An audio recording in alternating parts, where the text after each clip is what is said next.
Era el final del día 6 de junio de 1944, dentro de Saint-Lô, un pequeño poblado al norte de Normandía, Francia. Para las 8 de la noche, sus calles se encontraban vacías debido al toque de queda impuesto por los alemanes que llevaban con los pobladores cerca de 4 años. Parecía una noche más, cuyo silencio solo era interrumpido brevemente por zumbidos de mosquitos, los cuales comenzaron a volverse más y más fuertes. De pronto, el zumbido se convirtió en vibraciones que retumbaban con más fuerza hasta que finalmente se dieron cuenta. Una gigantesca formación de bombarderos aliados irrumpió la apacible monotonía para dejar caer cerca de 1000 bombas sobre aquel pueblo que tras el paso de aquella cruenta velada fue reducida a cenizas, acabando con alrededor del 95% del lugar y tristemente apenas había sido el inicio de una cruda batalla por el control de un asentamiento que virtualmente había dejado de existir. Bienvenidos, queridos espectadores, a una nueva entrega del Viernes de Enfrentamiento Crudo por la tarde, donde volveremos a las batallas poco conocidas de la Segunda Guerra Mundial. Y en esta ocasión les traigo la trágica historia de la batalla de Saint-Lô, la cual se convirtió más pronto que tarde en un pequeño Montecasino, donde las ruinas provocadas por los aliados fueron de enorme provecho para los alemanes que se mantuvieron en las inmediaciones todo el tiempo posible, quienes además del terreno tuvieron a su favor muchísima artillería pesada. Pero ¿cuál era la importancia de esta zona? ¿Por qué sucedió esta batalla? ¿Cuáles fueron las consecuencias? Acompáñenme a descubrir las respuestas a estas preguntas. Los acompaña su anfitrión de Auslanda y agárrense bien porque estamos a punto de arrancar. Para 1944, Saint-Lô era un importante cruce de caminos en donde atravesaban vías de trenes que se dirigían a ciudades de relevancia, como lo eran en ese momento Cherburgo o Caen, así como también era sede del segundo cuerpo de paracaidistas alemanes, quienes estaban al mando del general Eugen Meindl, por lo que era evidente que más temprano que tarde, los aliados lanzarían un ataque aéreo con la intención de suavizar las defensas de la zona, con tal de prepararla para la inminente invasión sobre la Francia ocupada. Cabe resaltar que un día antes del bombardeo, el 5 de junio, los aliados lanzaron folletos pidiendo a la población local que se fueran del sitio. Sin embargo, los fuertes vientos del día hicieron que esta advertencia jamás llegara a los escasos 12,000 habitantes que no se habían marchado para el momento en el que inició la ocupación alemana, de los cuales, tras el bombardeo, fallecieron alrededor de 1000 de los mismos.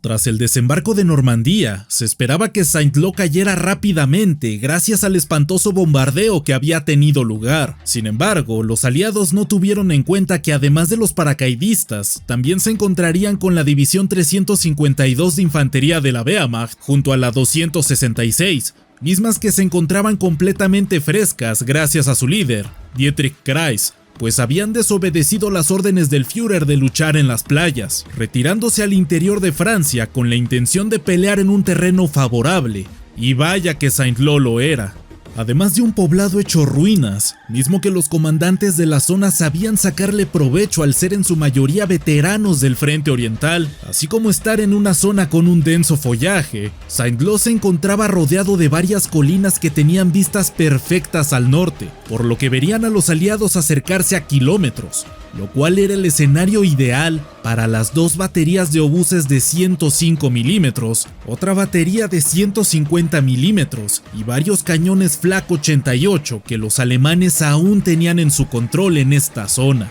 Para finales de junio, los aliados se habían asegurado el control de las playas, por lo que comenzó su avance hacia el interior de Francia, quienes dispusieron al 19º Cuerpo del Primer Ejército estadounidense para tomar Saint-Lô, el cual consistía de 3 divisiones de infantería, quienes fueron acompañados por algunas unidades más del 5º Cuerpo de los Estados Unidos, los cuales no tardaron mucho en ser recibidos por el intenso fuego de artillería alemán, el cual resultó ser bastante preciso, gracias a sus posiciones, y que se convirtió rápidamente en un gigantesco problema en el sector, por lo que sus avances se fueron volviendo más y más lentos. hasta que finalmente, para el 11 de julio de 1944, la 29ª y la 35ª División de Infantería se encontraban a apenas 3 kilómetros de Saint-Lô, aproximándose desde el norte, los cuales estaban separados por 3 colinas repletas de artillería protegida por paracaidistas, por lo que no sería sino hasta el 15 de julio y tras 11,000 bajas,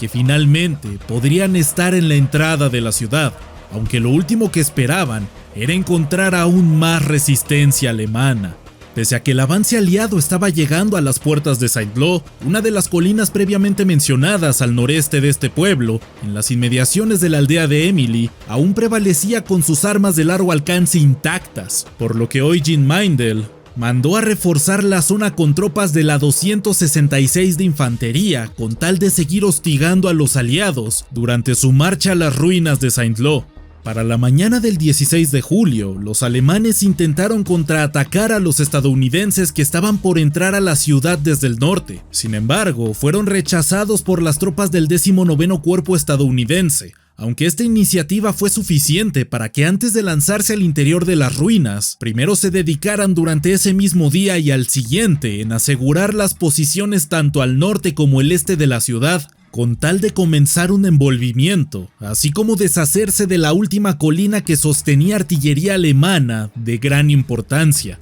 misma que tanto daño había logrado causar a las tropas estadounidenses, y que ahora serviría para presionar a los alemanes, pues la misma era un sitio con una vista perfecta hacia el interior de Saint-Lô. Para la tarde del 18 de julio, la situación comenzaba a ser insostenible para los remanentes alemanes de la zona, pues a las 3 de la tarde de ese mismo día, intervino por las carreteras del noreste elementos del batallón de destructores de tanques 803, los cuales contaban con blindados tales como M10 y M4, quienes tenían como única misión apoyar a la infantería aliada que se encontraba por asaltar el interior del poblado. Por si este lugar no había tenido suficiente, unos cuantos cañones que los alemanes habían logrado llevar hasta Saint-Lô fueron disparados al norte de la misma con tal de ralentizar todo lo posible el avance del ejército estadounidense, quienes contestaron con más bombardeos aéreos y fuego de mortero, acciones que causaron otras innecesarias 300 bajas de civiles para el momento en el que el fuego finalmente cesó, pero aún faltaban algunos días para que todo concluyera. Los alemanes sabían que su posición no podría ser protegida por más tiempo, pues carecían de refuerzos para mantener el control del poblado, además de que habían perdido para este punto el grueso de sus cañones de artillería, por lo que comenzó una retirada dirigida por los oficiales alemanes de la zona, que fue realizada de a poco y con muchísima discreción, mientras duros combates calle por calle y casa por casa se llevaban a cabo, dentro de los cuales el propio Dietrich Kreis resultó herido, lo que terminó por costarle la vida para el 6 de agosto de ese mismo año. El 19 de julio, los alemanes intentaron un último contraataque con la intención de recuperar terreno para retrasar aún más al ejército estadounidense, pero tras semanas de lucha sin descanso, con poca munición y en extremo agotados, finalmente se retiraron al día siguiente a 1 kilómetro al sur de Saint-Lô. Tras la liberación, si es que quedaba algo por liberar que no fueran escombros, este sitio se convirtió en una importante pieza para el lanzamiento de la Operación Cobra, que tuvo lugar apenas unos días después de concluida esta batalla, tras un costoso precio que pagaron todos los involucrados. Los alemanes habían perdido baterías de obuses que les serían difíciles o directamente imposibles de reponer al 100%. Así como habían perdido bastantes hombres, aunque no se especifica cuántos fueron. Aunque respecto a los estadounidenses, sabemos que más de 11,000 de los mismos perdieron su vida luchando por las cenizas de lo que algún momento fue un asentamiento. Y por supuesto, la población civil fueron quienes se llevaron la peor parte, con alrededor de 1,300 fallecidos, desde aquel fatídico bombardeo del 6 de junio, hasta el final de la batalla de Saint-Lô el día 20 de julio.